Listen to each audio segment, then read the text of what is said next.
सभी दोस्तों को वंदे मातरम। देशभक्त क्रांतिकारी के चैप्टर से हम जो है आज एक टॉपिक और निकाले हैं। नाम है बीना दास। बीना दास एक ऐसी महिला क्रांतिकारी थी जिन्होंने फरवरी 1932 में कलकत्ता विश्वविद्यालय के दीक्षांत समारोह में बुलाए गए बुलाए गए गवर्नर स्टेनली जैक्सन को खड़े होकर गोली मारी थी। भले ही उसकी गोली नहीं लगी थी, लेकिन उनका कनपट्टी से छूते हुए निकल गया था। इससे जो है अंग्रेजों में बीना दास का भय कांप गया था कि कॉलेज, रोड, चौराहा कहीं पर भी अंग्रेज सुरक्षित नहीं है। जितना जल्द हो सके भारत छोड़ के हम लोग चले जाएं तो हम लोग सुरक्षित रहेंगे। तो चलिए समय व्यतीत नहीं करते हुए आज का टॉपिक स्टार्ट करता हूं।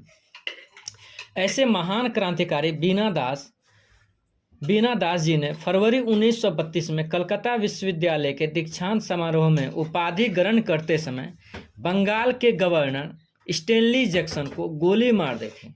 इस समय बीना दास की आयु मात्र 21 वर्ष थी। बीना दास को इसी समारोह में अपनी डिग्री भी लेनी थी, पर अपने देश और मातृभूमि को आज़ाद करवाने के लिए, मुक्त करवाने के लिए कागज की डिग्री व अपना इज्जत प्राण और संपूर्ण अपना इज्जत प्राण दोनों व संपूर्ण शरीर दांव पर लगा दिया। आज हम ऐसे वीरांगना को जानेंगे जिन्होंने पुरुषों के साथ कंधे से कंधा मिलाकर देश की स्वतंत्रता में योगदान दिया है। बीना दास का जन्म 24 अगस्त 1911 को बंगाल के कृष्णानगर में हुआ था। बीना का पिताजी का नाम बेनी माधव दास, जो पेशे से एक अध्यापक थे, टीचर थे। माता का नाम सरला दास था और वे एक सामाजिक कार्यकर्ता थे। उनका एक पुण्य आश्रम उन्होंने स्थापित किए थे और ये आश्रम जो है एक कहने के लिए बाहर से जो है ये एक पुण्य आश्रम था, बल्कि एक क्रांतिकारी संस्था थी जो निराश्रित महिलाओं को आश्रय प्रदान करते थे। कैसे निराश्रित महिलाएं? जो क्रांतिकारी महिलाएं निराश्रित होती थी, जो भागते रहते थे दिन भर। इस आश्रम में शस्त्रों का भंडारण और इकट्ठा किया जाता था ताकि अंग्रेजों को उसी भाषा में जवाब देने के लिए, जिस भाषा में वे समझते थे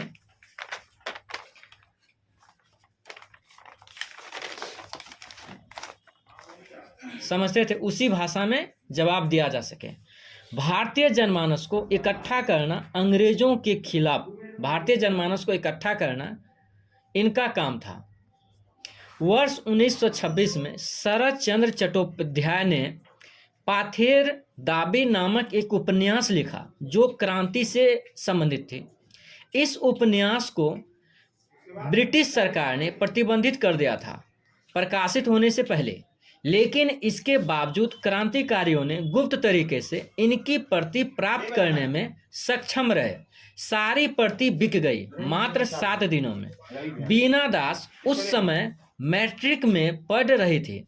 मैट्रिक की तैयारी के बजाय उसने इस उपन्यास पाथेर दाबी को पढ़ना उचित समझा। इसी कारण से वह एक सफल क्रांतिकारी वीरांगना बन गई। लेकिन मैट्रिक का एग्जाम सही तरीके से नहीं दे पाए, इस कारण वो पास तो हुए लेकिन उसको बहुत कम अंक मिला।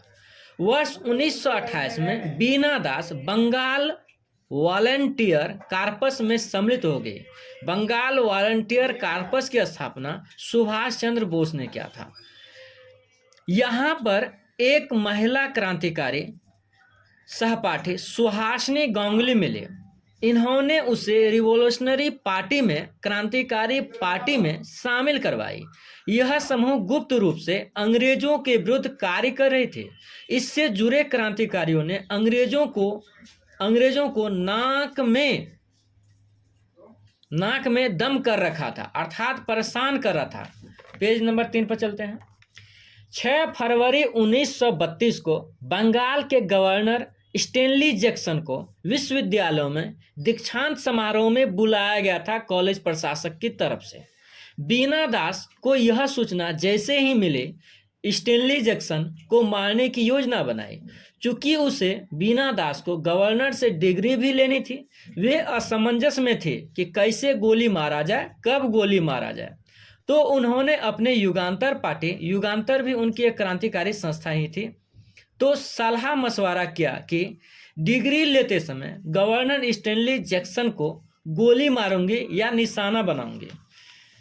जैसे ही गवर्नर जैक्सन भाषण देने के लिए खड़ा हुआ, त्यों ही बीना दास ने तुरंत उस पर रिवॉल्वर से गोली चला दी, लेकिन गोली कनपट्टी को छूती हुई चली गई, नहीं मारा। गोली सही निशाने पर नहीं लगा, न तो उनके माथे पर लगा न उनके सीने पर लगा। तभी बीना दास को गिरफ्तार कर लिया गया और गिरफ्तार करके अगले ही दिन 7 फरवरी के दिन 9 साल की जेल की सजा सुनाई गई। वर्ष 1900, अब देखिए यहाँ पर 1932 से 1937, अर्थात जो है ये 32 से 37, 5 1 6 साल उन्होंने जेल में रही। वर्ष 1937 में प्रांतीय सरकार का गठन हुआ। ठीक है, ये प्रांतीय सरकार राजबंदियों को जेल से मुक्त करवाने का आदेश बंगाल में दिया। बीना दास जेल से मुक्त हो गई इसी आदेश के तहत। सन 1942 में जब भारत छोड़ो आंदोलन 9 अगस्त को आरंभ हुआ, तो उसमें इसने भूमिका निभाई। पेज नंबर 4 जो आखिरी पेज है। बीना दास को जेल से छूटने के बाद भी 3 साल नजरबंद रखा गया। अंग्रेजों में बीना दास का खौफ इससे साफ दिखता है कि 3 साल उसको नजरबंद रखा गया। युगांतर से जुट गई और ज्योतिष भौमिक से विवाह की और राजनीति में सक्रिय हो गई। 1946 से 1951 तक बंगाल की विधानसभा के सदस्य बनी रही। उन्होंने अपने देश के लिए पेंशन लेने से भी इनकार कर दिया। अपने जीवन यापन के लिए उन्होंने टीचर का कार्य किया, अध्यापन का कार्य किया। अध्यापक बनकर जो मतलब टीचर बनकर जो है पढ़ाई लिखाई बच्चे को, उसी से अपना जीवन यापन किए। अंतिम समय उनका खराब रहा। छिन्न भिन्न अवस्था में उनका मृत शरीर 26 दिसंबर 1986 को सड़क किनारे मिला। इसकी कल्पना भी नहीं की जा सकती थी कि आज़ाद भारत में सुभाष के साथ साथ बीना दास का भी ऐसा हाल होगा। निष्कर्ष में बीना दास साहसी, निर्भीक वीरांगना थी जो इतिहास के पन्नों में खो गई है। सलाह: आवश्यकता इस बात की है कि फिर से दोबारा इतिहास लेखन का कार्य किया जाए। उन वीरांगनाओं का भी योगदान को उचित स्थान दिया जाए जिन्होंने अंग्रेजों को भारत से बाहर का रास्ता दिखाया। संकुचित मानसिकता से सरकार को बाहर निकलनी चाहिए और उन सभी वीर क्रांतिकारियों और वीर देशभक्त क्रांतिकारियों, वीरांगनाओं को इतिहास में उनका उचित स्थान दिया जाए। जय हिंद, जय भारत। धन्यवाद दोस्तों।